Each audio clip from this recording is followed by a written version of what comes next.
in terms of changing goals, I think it's more about understanding a very rational process of setting goals with your athlete. So when you're setting long-term goals especially, they need to be very realistic and very properly planned as to how he's going to achieve those long-term goals. So when we speak about diary writing in terms of long-term goals, you need to kind of motivate them simply by educating your athlete as to how important it is to write this diary and why it will help them. So athletes are always looking for factors to help them improve performance. So anything that is helping them improve performance, they are ready to try it out. So when you kind of give them a reason as to how it will help them enhance performance, they will definitely be motivated to write a diary, number one. Number two, the goal setting process needs to be conducted in a very systematic way, just so that it's not a very unrealistic and haphazard goal that they've set. So start with short-term goals, go on to medium-term goals, and then kind of set long-term goals so that he understands the progress that he can make over the years or over the months in terms of long-term goals. So I think I mentioned earlier in the presentation that this is a habit that can be actually inculcated from a very early age. So this will help them become extremely familiar with the process of how it helps them by the time they are 17 or 18. So as early as 10 to 11 years, you can encourage them to practice writing a diary.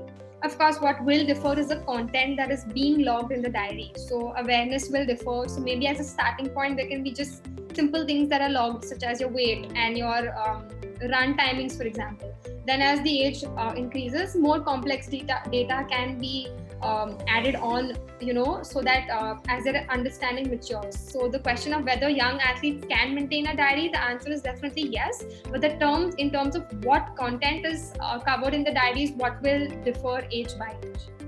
So I think in terms of mood, that's the most impacted for some of the girls and women. Actually, mood is the most impacted kind of factor when it comes to PMS. So when you kind of express in your diary very clearly what kind of moods you're feeling and why you're feeling that way. So it could be just because of PMS, obviously, but understand that when during the day you're feeling that way. Is it 3 days before? Or is it 2 days before? Is it just on the day and things like that? That will actually help you the next month to feel, kind of understand what made you feel better at that point. So next time you know that 3 days prior to probably your expected menstrual cycle date, you can kind of do something that is already going to help you change the mood or actually lighten your mood in a better way. So you are prepared in terms of coping with the mood swings, for example, just because you know what is going to come across, in that phase. So it's more about being prepared and being ready with coping mechanisms. Even though you're going to go through the same things, it's more about understanding what helps you feel better or what kind of lightens up your mood when you feel that way. So writing in the training diary will kind of just make you understand your body better and understand what are some of the things that help yourself when you're going through that phase. Right. So like I mentioned, there can be short-term goals, medium-term goals, and long-term goals. So the starting point is obviously starting with daily goals, which is obviously short-term goals. Once you kind of have set short-term goals for yourself, you can kind of understand whether or not you are kind of achieving them or not achieving them, and whether or not they are helping you to kind of deal with longer goals. So if, for example, daily goals are already really stressing you out, or if they're already not being accomplished, then it would be really stressful for you to set long-term goals. So the idea is to kind of go stepwise, like I mentioned. So you should do goals in terms of daily goals, weekly goals, and monthly goals. Then you can kind of progress to say 3 months or 6 months.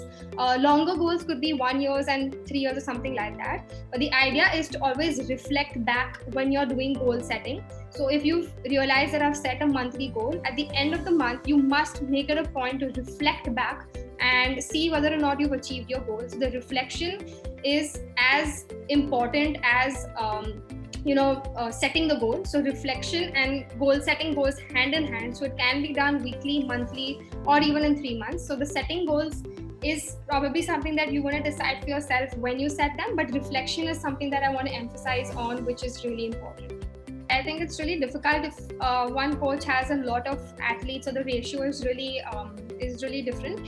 So in that case, what you should do is probably set like regular meetings with particular athletes, say every 10 days, every 15 days, for example, just so that it's done in a rotation, right? So instead of doing, like, say, a reflection with one athlete every 2 days, you would rather periodize it in such a way that every athlete gets that equal amount of reflection time with you, so that you've covered everyone in a spaced amount of time, and that again that athlete has that much data to come back to you with, right? So it's more about deciding that cycle of how many days or how many weeks you want to do the reflection bit in.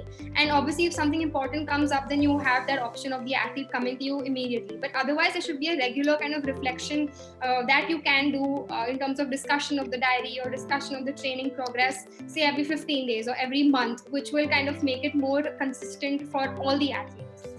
So in the beginning, I think some athletes might feel really burdened as an added additional burden task on them to sit and write and log information, post training when they're tired or things like that.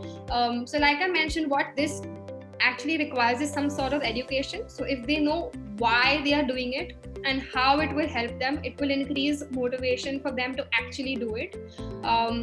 So if they have a reason as to why it's going to help them improve performance, athletes will always try it out. So it's about kind of increasing motivation because it actually helps improve performance. So linking it back to performance is extremely crucial. Otherwise, it obviously seems like a waste of energy and time to them. So with the help of educating them and explaining them the whys, then I think they will surely be more motivated and will not feel as lazy in the beginning. And once the habit is set, I think they will anyways do it because of the discipline that is set. But in the beginning, it's just a question of forming that habit.